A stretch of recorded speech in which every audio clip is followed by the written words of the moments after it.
The MPPA prepares for ASF. Corn yields are expected to hit a record in Michigan, and pandemic relief is on the way for specialty crop producers. I'm Janelle Brose, and this is Farm News 5. Farm News 5 is brought to you by Ford. Preventing African swine fever from entering the United States is job number one for the domestic pork industry. The battleground isn't a field, barn, or farm, but our borders. That's where Michigan Pork Producers Association, the National Pork Producers Council, USDA, and other industry groups have coordinated with Customs and Border Protection to introduce four-legged patrols to sniff out anything suspicious. We've worked with getting them to hire more beagle patrols so that when the international travelers come in through the airport, there's beagles there to sniff their luggage. It's amazing how many people unintentionally bring in, meat products from home. Also, we need to watch out for the intentional smuggling that goes on. It's amazing how many countries try to bring in illegal product to the United States. And so we've worked a lot with Customs and Border Protection to make sure that we keep it out of this country. Kelpinksi says the next line of defense is keeping it off of the farm. So we really encourage producers to go through the Secure Pork Supply Plan, to develop a plan for their operations. We know all farms are different, and so they all have different levels of biosecurity, but we want to make sure that each farm utilizes the most secure method to move products and people in and out of their farm as possible. From there, Kelpinski urges producers to utilize a new software program supported by the National Pork Board that can provide pig movement data and disease status updates to state animal health officials in the event of an animal disease outbreak. And that's called AgView, and that is a program that producers can sign up for and put their information into. And the information is all the producer's information. The only time anyone would look at that information is if there's some sort of a disease outbreak. And that program will monitor movement. So pigs moving onto a farm and pigs moving off of the farm. So if we do, by chance, have some foreign animal disease that breaks on a farm, the state veterinarian can contact the producer and say, can I have access to this AgView program? It can all be done electronically. And then that will show them all the movements of pigs coming to the farm and leaving the farm so that we have an idea, okay, if there's an outbreak here, there's the next place that we need to go and look. And so we can spread out and do a methodical search of where the disease might be and find out if it's spread.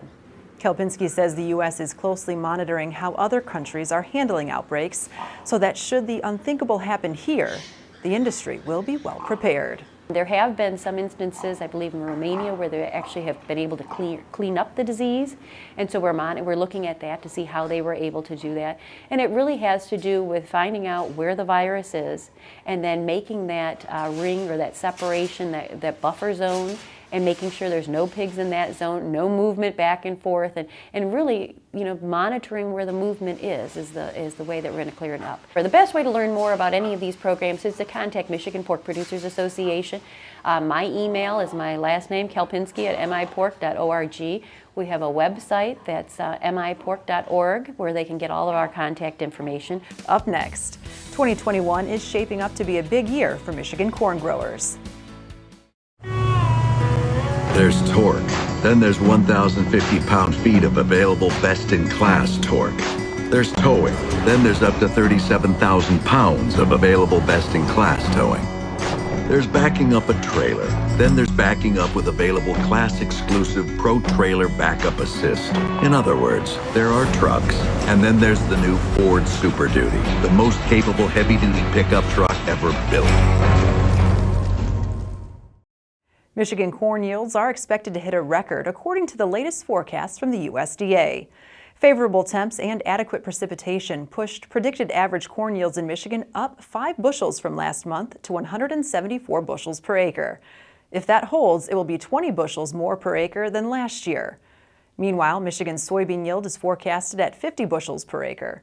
Other states are also set to hit all-time high corn yields, including Indiana, Illinois, and Ohio. Democrats in the U.S. House have backed off plans to repeal stepped-up basis as part of the 2022 budget. Stepped-up basis helps protect family farms that are passed down from one generation to the next. This week in Washington, the House Ways and Means Committee worked on their portion of the budget reconciliation bill. And the good news for farmers is that harmful changes to step-up in basis have not been included at this point. However, this process is far from over, so please continue sending messages to your members of Congress, letting them know how these proposals could hurt your family's ability to pass on the farm to the next generation. Last week, Michigan Farm Bureau launched an action alert urging members and producers across the state to contact Michigan's congressional delegation. More than 800 supporters answered the call by sending over 2,500 messages to lawmakers and Ag Secretary Tom Vilsack. Coming up, pandemic relief will soon be available for specialty crop growers. At Farm Bureau Insurance, the experience you get with our local trusted advisors is different. From financial security to a helping hand, Farm Bureau understands the experience matters. Find an agent who can protect what matters to you. Later this month, USDA will begin extending COVID-19 pandemic relief to small producers and specialty crop growers. $650 million in aid will be available on September 23rd as part of the newly announced Pandemic Response and Safety Grant Program. The program is geared to help producers who haven't received substantial federal assistance just yet. It's open to small businesses in certain commodity areas like small-scale specialty crop producers and processors, meat and other processors, distributors, and farmers markets. Those eligible can request a grant between $1,500 and $20,000.